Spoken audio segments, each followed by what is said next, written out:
pledge allegiance to the flag of the United States of America and to the republic for which it stands, one nation, under God, indivisible, with liberty and justice for all.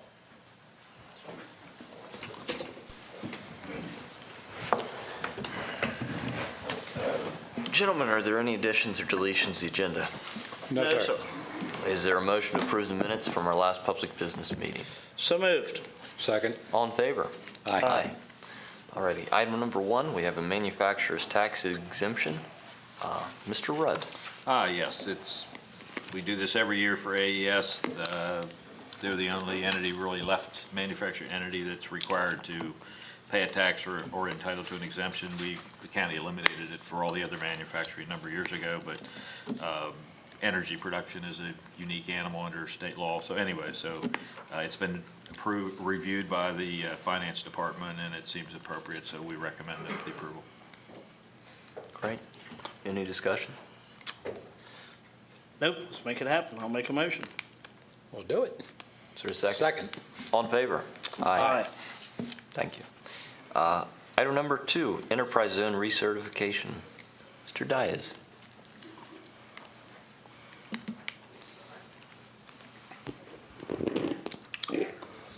Good evening, Commissioners. Sir. Each year at this time, we do our annual enterprise zone recertification or certification, whatever the case may be, if there are new companies. This year, there were no new companies, but we did recertify 19 companies in the Gateway Zone, which is one of 3 zones in the county. It's our largest zone, encompasses about 7,800 acres, mainly the city of Cumberland area. We also recertified 1 company in the Route 220 zone. That would be the American Woodmark Company, which is essentially the Barton Business Park area. On November 15th of this year, we met with the county's Enterprise Zone Advisory Committee, presented the applications for recertification to them, and they unanimously approved, which led to Resolution 16-21 that you have in front of you tonight. Additionally, I will note that the city of Frostburg administers the 3rd zone. They do their own administration, and they have supplied us with a list of 40 small businesses that also will qualify for the property and/or income tax credit through the enterprise zone. So with your favorable approval tonight, we will submit the list and the resolution to the Maryland Department of Assessment and Taxation and the Comptroller's Office for their action as needed. So I'm here to ask for your approval, the resolution and the recertification of the companies. Great. Sir. It needs to happen. I'll make a motion. Second. All in favor? All right. Thank you. Thank you, Matt.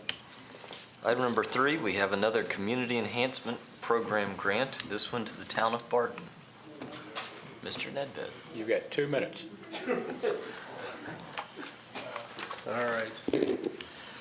Commissioners, the Barton Mayor and the Town Council respectively requested consideration of funding from the Allegheny County Community Enhancement Program to demolish dilapidated buildings located at the corner of Railroad and North Utah Streets, Lot 11. The town already owns the property, so the project is only for the demolition of the 2 buildings and the outbuildings on the lot.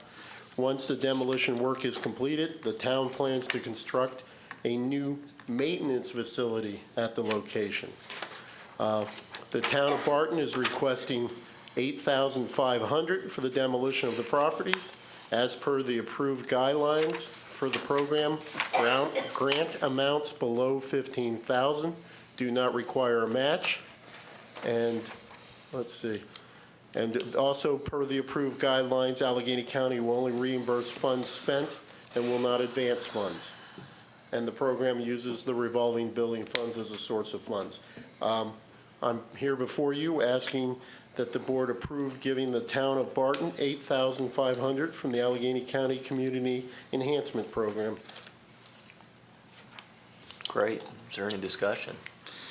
Just glad to see someone start to use this fund and get it moving, so I'll make a motion that we.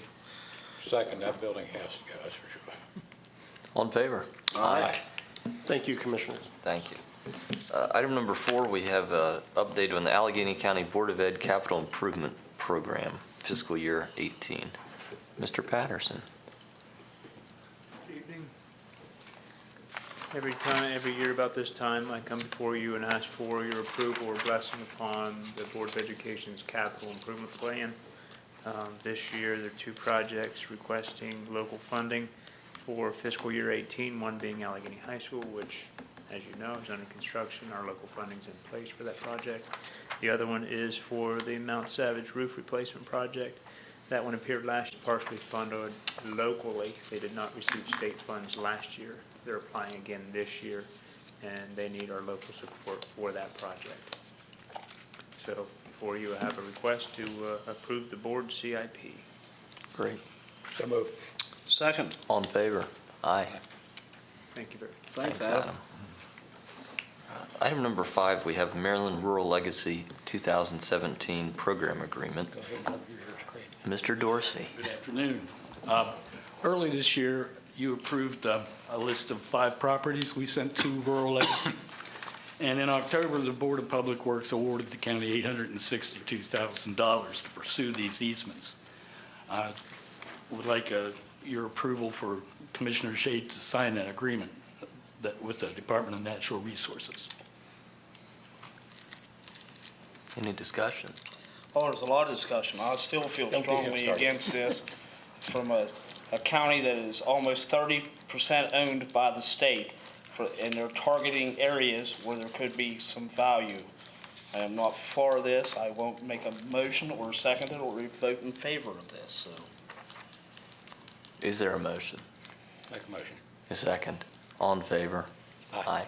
And opposed? Aye. Thank you. Thank you. Moving on to our consent agenda. Mr. Eberly. Commissioners, today we have 6 items on your consent agenda for possible action. Item 6 is our annual motion to approve multiple salvage yards licenses for the upcoming calendar year, 2017. Item 7 is a motion to approve the reappointment of Roger Uphold to the county's Board of Zoning Appeals. Item 8 is a motion to amend the county's action from our November 3rd public meeting in Mount Savage to allow staff to procure a vehicle from Chesapeake Supply, which includes the bid option of 4-wheel drive and a vertical oscillating hopper.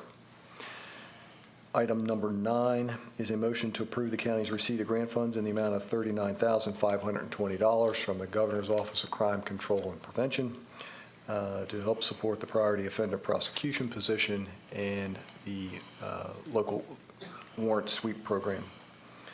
Item 10 is a motion to execute an MOU with the various law enforcement agencies in the county, including C3I, to fill a part-time position as an administrator for the C3I unit. Item 11 is a motion to enter into an MOU with the Maryland Department of Natural Resources, updating our former agreement from 2002. This agreement will authorize the county to maintain an OP road identified as Spanish Leather Road on Warrior Mountain. The advantage for the county in doing this allows us to maintain a communication tower there that supports both DNR and other public safety agencies in the county. That'll just be for maintenance. We're not going to take it up to county roads. No, sir, we're not. Yeah, because that road most times hardly passable. That's right. Commissioners, that's all I have. Is there any discussion? No, sir, but I'll make a motion we accept the consent agenda. Second? All in favor? Aye. Mr. Rudd. I have nothing. Mr. Eberly. Nothing. Commissioner Valentine. Well, first thing, hats off to our sheriff sitting back there. I've had the pleasure of spending the last 3 nights. Of course, his wife's getting a little bit jealous, but spent the last 3 nights with the sheriff at his town hall meetings on the opioid problem here in Allegany County. It's getting extremely bad across the state. Anne Arundel County just announced they're up to 120 deaths now due to opioid abuse. So I think the sheriff's educational program's going to go a long way, and anybody has a chance to view the film Chasing the Dragon, whether you make it to one of the sheriff's meetings or pull it up on YouTube, I think every family should sit down and watch it. It's not a child film, but it's definitely something middle school kids need to see, because the recent surveys know the unbelievable amount of abuse going on just in our middle schools. So once again, Sheriff, thanks. Sir, I really have nothing tonight. I just hope that everyone ate as much as they could at Thanksgiving and did what I did, and then slept all the next day, which was not so much the case, but I most certainly tried. So for right now, I have nothing for this evening. It was a good Thanksgiving, except the Redskins lost, which, you know. Okay? That- And that- that would be, why would that Oh, be my bad? goodness. I don't know if you'll recall when Mr. Snyder took the Redskins out of the area, he made some real derogatory remarks about Frostburg, which is where I'm from, and the local people of calling us slackjaw yokels and stuff. So every loss he has, I think that's what you get for viewing us. So, I must have missed those. I remember those quite well, so. I'm just happy that the town of Barton could take part in our community enhancement, because that's what it's for. It's for all the municipalities to work on blight, and this is our second one, and I know Cumberland's moving forward on theirs on Arch Street, so it's great to see it spread out. It most certainly is. I believe they're using it what it was targeted for. So. Absolutely. With that, our next public business meeting is Thursday, December 15th, 5 o'clock in this room. I don't think we have anyone signed up to speak this evening. So with that, meeting's adjourned.